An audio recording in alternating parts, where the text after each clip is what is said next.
नमस्कार, जय हिंद, जय भारत। भारतीय अवाम ताकत दल अपने भारतीय भाई बहनों अर्थात अपने देश भारत की जनता अर्थात अपनी भारतीय अवाम से भारतीयता आधारित आपसी श्रद्धा, भारतीयता आधारित आपसी स्नेह, भारतीयता आधारित आपसी प्रेम, भारतीयता आधारित आपसी अखलाक मोहब्बत, भारतीयता आधारित आपसी सहयोग, भारतीयता आधारित आपसी सम्मान, भारतीयता आधारित आपसी एकता, भारतीयता आधारित आपसी भाईचारा तथा भारतीयता आधारित आपसी सद्भाव को समझने व उसे आत्मसात करके वैसा ही आचरण एवं व्यवहार करने हेतु और इसके पूरे देश में प्रचार प्रसार करने हेतु और इसकी अहमियत और महत्व को प्रत्येक देशवासी को समझाकर उसे अपनाते हुए वैसा ही आचरण एवं व्यवहार करने हेतु और प्रत्येक देशवासी को अपना ही भारतीय भाई बहन मानकर समझकर अपनाकर उनके साथ वैसा ही और उसी अनुसार आचरण एवं व्यवहार करने हेतु सतत सदैव और हमेशा अदब के साथ आदर के साथ अर्ज करता है, विनती करता है। अब हम सभी लोग वो प्रकरण जो छूट गया था, मैंने प्रकरण नहीं एक अंश छूट गया था हमारे भारतीय भाई बहनों के लिए जो भारतीय अवाम ताकत दल योजना है शिक्षा और रोजगार के संबंध में। तो पिछले एक एपिसोड में विस्तार से बताया गया था, फिर उसके बाद जो एपिसोड में कुछ छूटा हुआ था उसको बताया गया और उसी का छूटा हुआ एक अंश है उसका वर्णन किया जाएगा और फिर एक छोटा सा प्रकरण का वर्णन करके फिर मुख्य विषय पर हम लोग आ जाएंगे। तो उसमें यह है कि शिक्षा, तो शिक्षा में जो है नैतिक शिक्षा, तो नैतिक शिक्षा मतलब कि हमारे समाज में भी और हमारे जो माने जो नौकरी पेशा चाहे वो निजी संस्थानों में हो चाहे सरकारी में हो, तो उस यानी जो नैतिक व्यवहार होना चाहिए उसका बड़ा संकट है और उसमें नैतिक शिक्षा का अभाव जो है एक मुख्य कारण है। तो नैतिक शिक्षा का पाठ्यक्रम काफ़ी विद्यालयों में उसका अभाव दिखता है। नैतिक शिक्षा का फिर व्यवहार और आचरण में भी अभाव और उसका अभाव तो खैर अभाव, जहाँ तक अभाव का सवाल है ये तो बहुत ही विकराल समस्या है। और फिर उस नैतिक शिक्षा की इज्जत सम्मान का भी अभाव, ये भी एक समस्या है। तो फिर से कहा जा रहा है, एक तो नैतिक शिक्षा का पाठ्यक्रम सभी विद्यालयों में नहीं है, कहीं है भी तो छिटपुट है, तो इस तरह का अभाव है, वो एक कमी है। फिर नैतिक शिक्षा का हमारे लोगों में या नैतिकता के आधार पर आचरण और व्यवहार उसका बहुत बड़ा संकट है और वो बहुत बड़ी समस्या, बहुत विकराल समस्या है। और फिर उस नैतिक आचरण व्यवहार का सम्मान जो होना चाहिए, जो और जिसकी वो हकदार है, उसका भी अभाव है। तो ये इस तरह की समस्याएं हैं वो नैतिक शिक्षा के शिक्षा और उसका जो फल मिलना चाहिए उसके संबंध में। तो नैतिक शिक्षा के विषय में उसका जो पाठ्यक्रम है,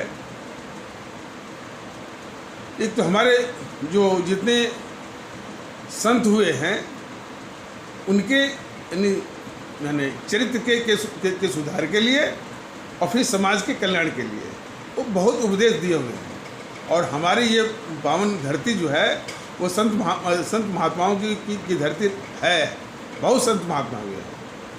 तो सबका संकलन करना तो थोड़ा उतना संभव नहीं होगा, लेकिन बहुत हाल के बहुत व्यवहारिक संत, बहुत लेटेस्ट और प्रैक्टिकल जो हमारे सेंट रहे हैं और संत रहे हैं, उनकी वाणियों को लिया जा सकता है। तो बहुत हाल के जो संत हैं, जैसे कि संत कबीर हैं, नानक और जो है गुरु नानक जी हैं,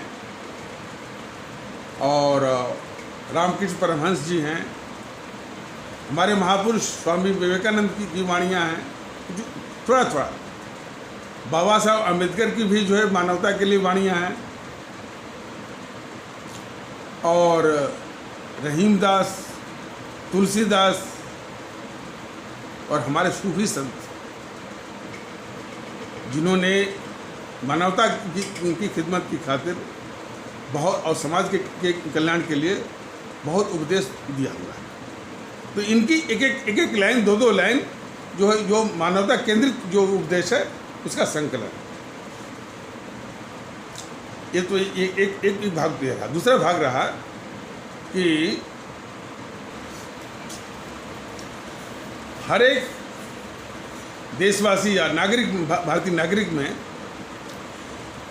राष्ट्रभक्ति, देशभक्ति, देखिए राष्ट्रभक्ति देशभक्ति के विषय में भी बहुत प्रदूषण फैला हुआ है, और प्रदूषण में उसकी अवधारणा को लेकर के।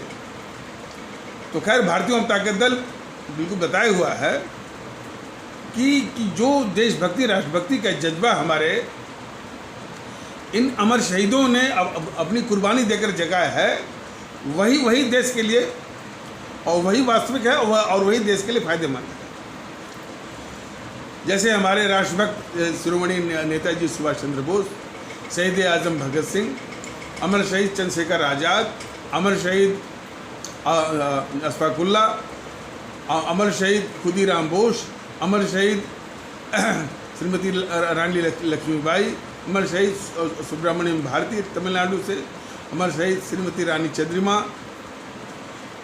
कर्नाटक से, अमर शहीद श्रीमती रानी गडली नागालैंड से, और भी अमर शहीद होंगे जिसका कि वर्णन नहीं हो पा रहा है, शायद मैंने वो याददाश्त में ना आता हो, और भी होंगे।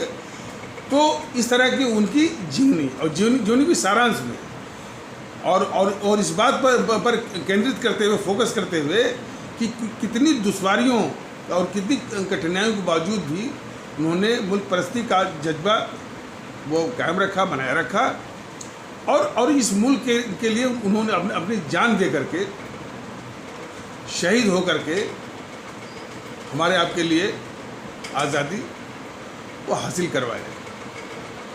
तो वो जो उन लोगों ने जो है देशभक्ति, राष्ट्रभक्ति और मुल्क परस्ती का जो जज्बा जगा है, वही जो है वास्तविक है, और वही जो, और उसी का, और वही भावना हर एक हमारे भारतीय भाई बहनों, हमारे भारतीय नागरिक और आवाम में आने की ज़रूरत है। तो उन्हीं की जीवनी और सारांश में वो उसका एक संकलन।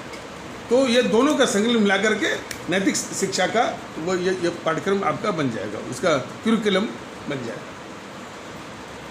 ये नैतिक शिक्षा का पाठ्यक्रम जो है, नैतिक शिक्षा का हर एक जो है विद्यालय में, चाहे वो शिशु मंदिर हो, चाहे गुरुकुल का हो, चाहे नवोदय विद्यालय हो, चाहे वो डीपीएस का हो, और चाहे वो मदरसा का हो, चाहे वो हमारे सिख पंथ आस्था वाले भारतीय भाई बहनों की समाज के द्वारा चलाए गए इन विद्यालयों का हो, या उसी प्रकार हमारे ईसाई पंथ भारतीय भाई बहनों की समाज के द्वारा चलाए गए विद्यालयों का हो, या कोई भी हो, या मिशनरी भी हो, जो भी है, या क्रिश्चियन या कन्वेंट स्कूल हो, जो भी है, यानी कोई भी विद्यालय जो है वो छूटना नहीं चाहिए। ये नैतिक शिक्षा बिल्कुल अनिवार्य रूप से, यानी उसमें अनिवार्य किया जाने की आवश्यकता है। भारतीय जनता दल जब भी उसको अवसर आएगा, जब भी इसकी हुकूमत आएगी, उसको अनिवार्य करेगा।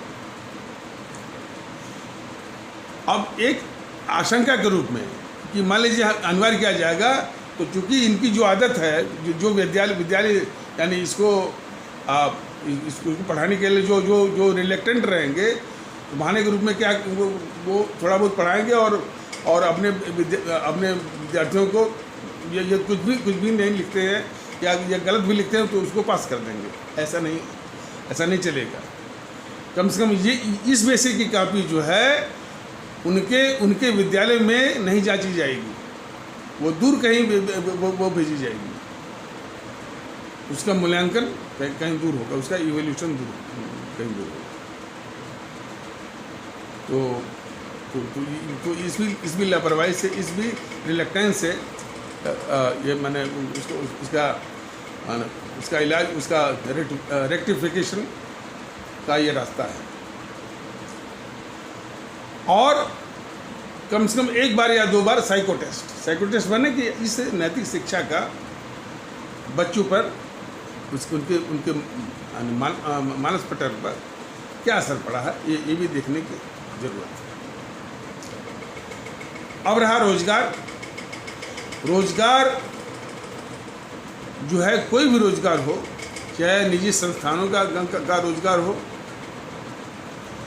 चाहे सरकारी जो है नौकरी का सवाल हो, तो रोजगार के लिए वहीं से कैंडिडेट, वहीं से अभ्यर्थी उठाए जाएंगे जो कि रोजगार दफ्तर यानी एम्प्लॉयमेंट एक्सचेंज में पंजीकृत होंगे, रजिस्टर्ड होंगे। जरा इसको ध्यान से सुनिए। सारे अभ्यर्थी रोजगार के लिए, चाहे निजी संस्थानों के लिए, चाहे सरकार के लिए, वो जो लोग रोजगार दफ्तर यानी एम्प्लॉयमेंट एक्सचेंज में पंजीकृत रजिस्टर्ड होंगे, जो है वहीं से अभ्यर्थी उठाए जाएंगे। और उसमें पंजीकृत कौन होंगे? जो वही नैतिक शिक्षा थोड़ा सा और उस हल्का सा 10-20% उसको और विस्तार करके एक जो है उसका पाठ्यक्रम बनाया जाएगा और उसको पास करना जरूरी रहेगा। पास लिखित में भी, साइको टेस्ट में भी। साइको टेस्ट माने कि वैसा आपके मानसिक पटल है कि नहीं। अब मानसिक पटल के बाद जो आचरण व्यवहार की बात वो देख ली जाएगी, पहले आपके दिमाग पर होना चाहिए। तो इन परीक्षाओं को यानी नैतिक शिक्षा को माने लिखित में भी और साइको टेस्ट में भी, यानी मनोवैज्ञानिक परीक्षा में भी जो पास किया रहेगा उन्हीं का पंजीकरण होगा, उन्हीं का रजिस्ट्रेशन होगा एम्प्लॉयमेंट एक्सचेंजेस में, और वहीं से सारे कैंडिडेट रोजगार के लिए यानी उठाए जाएंगे। कोई भी कैंडिडेट, कोई भी अभ्यर्थी उसके बाहर का नहीं उठाया जाएगा। यदि किसी ने उठाया तो वो कार्रवाई की जाएगी कि उसकी आदत या इस दिशा में सोचना ही वो छोड़ देगा। तो ये तो रहा उसमें जो उच्च किस्म के सेवाएं हैं, जैसे IAS, IPS, UPSC का, PCS का, इसमें नैतिकता की ज़्यादा आवश्यकता है, तो ये थोड़ा रिग्रेस हो जाएगा। तो इसमें ये है कि जो प्रीलिम पास करने के बाद जो नैतिक शिक्षा का जो पास करेंगे वही मेंस एग्जामिनेशन में अपीयर होने के अधिकारी होंगे। वो थोड़ा सा रिग्रेस होगा, थोड़ा सा मैंने करिकुलम भी थोड़ा सा बढ़ जाएगा और साइको टेस्ट भी थोड़ा सा विस्तृत होगा, मेंस में हो जाएंगे। और फिर इंटरव्यू के बाद फाइनल सिलेक्शन में भी एक बार फिर जो है वही सिर्फ साइको टेस्ट होगा कि उनके मानसिक पटल पर नैतिकता और देशभक्ति का कोई जज्बा है कि नहीं। बाद में सरकार जो है अब उनके आचरण व्यवहार को देख लेगी, नियंत्रित करेगी और उनको नियमित करेगी। ये तो रहा जिनकी भर्तियां हो रही हैं। और जो पहले से सेवा में हैं उनका भी समयबद्ध तरीके से, चरणबद्ध तरीके से बाई फेजेज जो है उनका भी साइको टेस्ट जरूर किया जाएगा और उनके लिए भी वही कार्यक्रम होगा। मतलब कि सरकारी नौकर वही वो रह पाएगा जो नैतिक रूप से और देशभक्ति के जज्बे से जिसमें वो जज्बा है।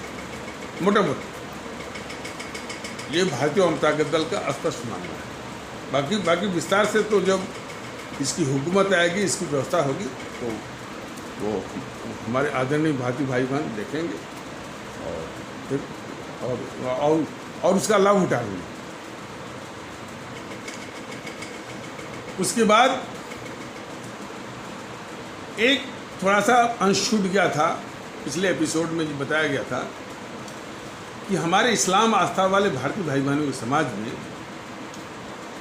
समाज के एक तबका है जो कि जीएनपीसी के मुंह से निकलने में उसको दिक्कत हो रही है। और जब मुंह से निकलने तो इतनी बड़ी खतरनाक, इतनी बड़ी गद्दार, जीएनपीसी को गद्दार मानने में भी उसको परेशानी होती होगी, बाधा आती होगी।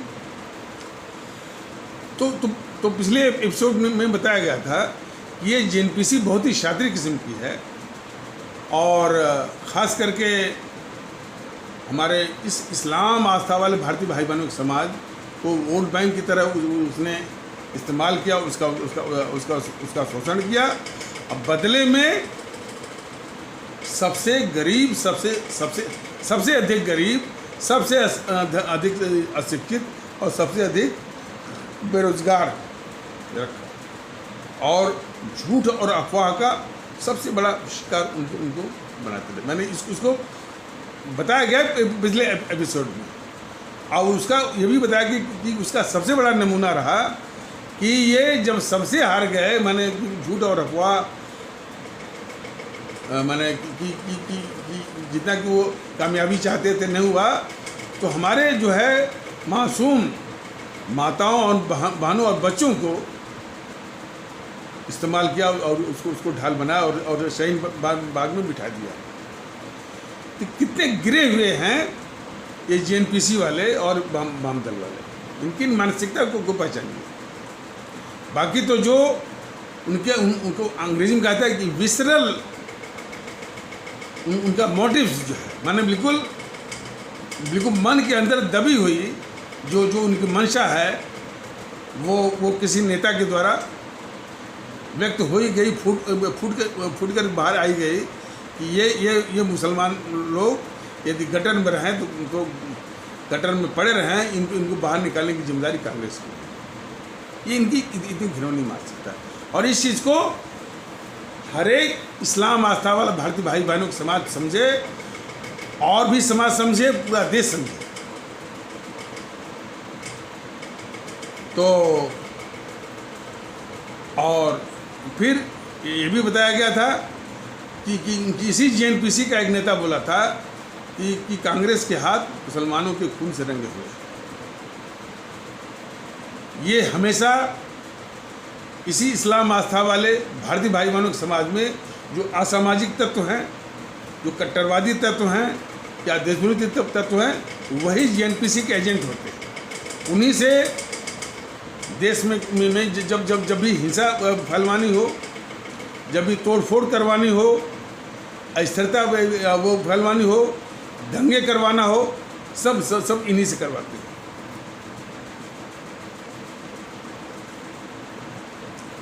जितने भी 7 से 8 से दंगे हुए, किसी की भी जांच नहीं हुई।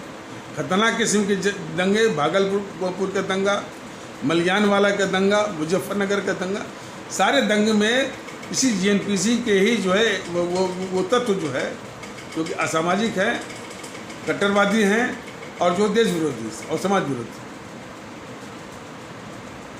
तो भड़काते यही हैं। फिर जो हिंदू सनातन वाला जो समाज जो अमूमन शांत रहता है, जब वो भड़क जाता है तो ये पूरा हमारा जो समाज है हिंदू माने इस्लाम आस्था वाला, वो उसका शिकार बन जाता है। यही कथा व्यथा है। तो इनको पहचाने की जरूरत है।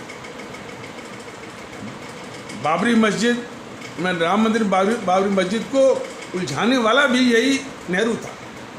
आरएसएस के इशारे पर मूर्तियाँ रखवाए ये सारे पाप जो है सारे मीडिया वाले छुपाते रहे, कहते रहे कि उस मस्जिद में प्रभु राम की मूर्तियाँ प्रकट हो गई। जरा इनकी शातिर बुद्धि को पहचानने की जरूरत है। देखिए, हम ये नहीं कहते कि हर एक भारतीय भाई बहन इनकी शातिरता को पहचान लेगा।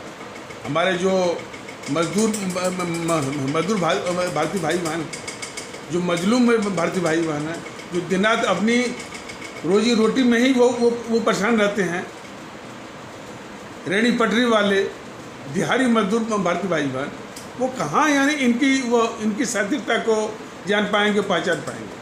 लेकिन जो लोग भी समझ पा रहे हैं कि ये कितने शातिर किस्म के मीडिया लोग,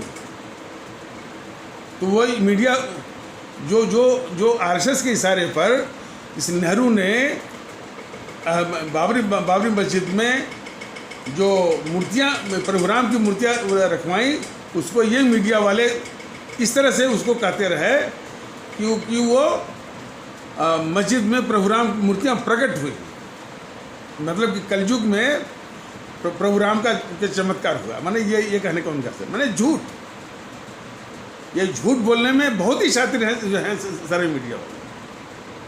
और ऊपर से वक्फ बोर्ड की ओर से जो वकील था वो राजीव धवन, जब सुप्रीम कोर्ट में ये केस चल रहा था राम मंदिर और बाबरी मस्जिद का, उसमें ये दुष्ट जो है सुप्रीम कोर्ट का वकील राजीव धवन कह रहा है कि बाबरी मस्जिद में मूर्तियाँ तो रखवाई गई, नेहरू ने रखवाएंगे, लेकिन नेहरू ने नहीं रखवाई, वो हिंदुओं ने रखवाई। ये दुष्ट जो है झूठा जो है वकील राजीव धवन ऐसा बोला। लेकिन भारतीय भाई बहन, आदरणीय भारतीय भाई, आप समझ जाइए, ये सारी खुराफात जो है वो गद्दार नेहरू की है। और नेहरू कितना गद्दार है ये भारतीय जनता दल ने बताया हुआ है। आप इन शब्दों पर मत जाइए, बोलिए शब्दों में तथ्य क्या है उस पर अपने को केंद्रित रखिए। इन शब्दों के तथ्य क्या हैं इस पर अपने को फोकस और केंद्रित रखिए। नेहरू जो है अंतर्राष्ट्रीय साम्राज्यवादी ताकतों का एक भारत विरोधी खतरनाक एजेंट था और हमारे देश का सबसे खतरनाक शत्रु था। और इस प्रकार वो अपने देश भारत का सर्वाधिक ऐतिहासिक गद्दार था। बड़ी खतरनाक किस्म की उसकी गद्दारियों की लंबी फहरिस्तें हैं। जरूर हुआ तो अलग से देशवासियों के सामने ये भारतीय जनता दल बताएगा। तो इसको समझ लीजिए, ये चीन की समस्या की जड़ में है ये गद्दार नेहरू। तो वो उस गद्दार नेहरू को छिपाने के लिए, उसकी इस करतूत को छिपाने के लिए ये सारे चैनल बोलते हैं कि प्रभु राम की मूर्ति प्रकट हो गई और वक्फ बोर्ड की ओर से जो झूठा वकील सुप्रीम कोर्ट का राजीव धवन कहता है कि वो मूर्तियाँ हिंदुओं ने रखवाई। इनकी शातिरता को भी जानना बहुत ज़रूरी है। और जब इस गद्दार नेहरू ने उस बाबरी मस्जिद में प्रभु राम की मूर्तियाँ रखवा दी, वो विवाद हुआ, झगड़ा हुआ, केस जो है कोर्ट में गया, कोर्ट ने स्टे लगा दिया, ताला लगवा दिया। मतलब उस नेहरू ने बाबरी मस्जिद में ताला लगवा दिया। फिर उसी गद्दार नेहरू का नाती गद्दार जो है राजीव जो है 36 साल बाद वो ताला खुलवाता है, उसमें शिलान्यास पूजन करवाता है।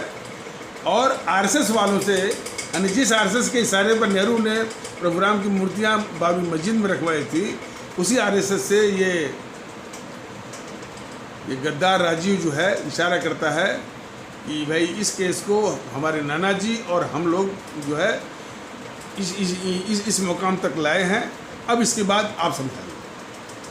फिर तो आरएसएस वालों ने अपने तत्वों के द्वारा जो है उस ढांचे को ही ढा दिया। मोटा मोटी इसी तथ्य को समझ, यानी कितने शातिर हैं समझ जाइए। तो खैर, ये हमेशा जो है इस देश के खिलाफ, इस देश की शांति के खिलाफ, इस देश की ये मैंने वजूद के खिलाफ हमेशा ये मैंने ये JNPC हमेशा रही है, इसको पहचानने की आवश्यकता है। तो बाकी और चीज़ें, और ये कभी भी ये ऐसा मैंने हमारे खास करके इस्लाम आस्था वाले भारतीय भाई बहन ये कभी नहीं समझे कि ये आपके हितैषी है, और कभी भी आपके साथ जो है वो खड़ी नहीं रही। खड़ी किसके साथ रही? PFI के साथ खड़ी रहती है, और PFI से चूँकि इसकी फंडिंग भी मिलती है, उसी PFI से इसी JNPC को फंड मिलता है, ये साबित हो गया। तो ये खड़ी रहेगी PFI के साथ, सिमी के साथ, जाकिर नाइक के साथ, लेकिन वहीं पर क्यों? अच्छा हाँ, लेकिन वहीं पर इसी हमारे इस्लाम आस्था वाले भारतीय भाई बहनों के समाज से वो हस्तियाँ जिनके आगे पूरा मुल्क जो है नतमस्तक होता है और उनको हृदय में बसाता है, उनको वो इज्जत बख्शता है, जैसे APJ अब्दुल कलाम। राष्ट्रपति के चुनाव में इस JNPC ने विरोध भी किया, जरा इसको बचाने की जरूरत है। और दूसरे टर्म के लिए जब कई लोग नाटक कर रहे थे, खासकर ये मुलायम नाटक कर रहा था और ममता बनर्जी नाटक कर रही थी, उन्होंने कहा था भाई कि जब सारे दल चाहेंगे सर्वसम्मत से, मैं तभी जो है कुछ कह पाऊँगा। ये उन्होंने बोल दिया था। उसी वक्त ये JNPC की सोनिया ने उस लालू के जरिए उनको अपमानित करवाया, APJ अब्दुल कलाम साहब को।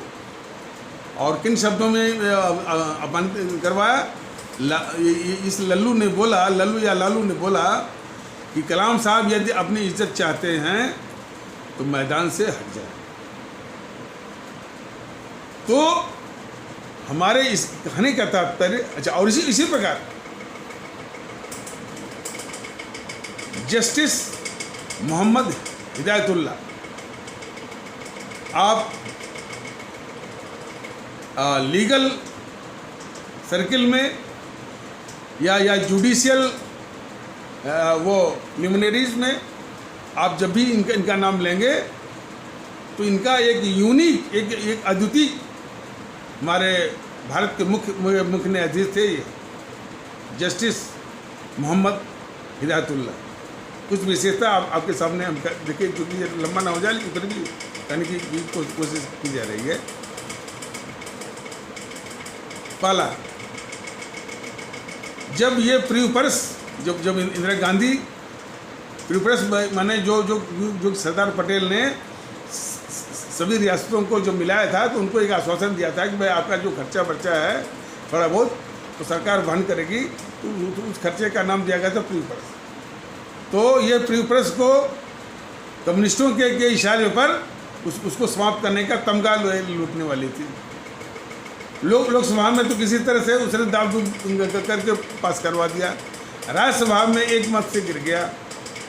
जब एक मत से गिरने के बाद भी उसी का चमचा था, हालांकि राष्ट्रपति के लिए शब्द कहना शोभा नहीं देता, लेकिन जो उसकी करतूत को जरा समझिए, उसी इंदिरा गांधी के चमचा था वो बीबी गिरी।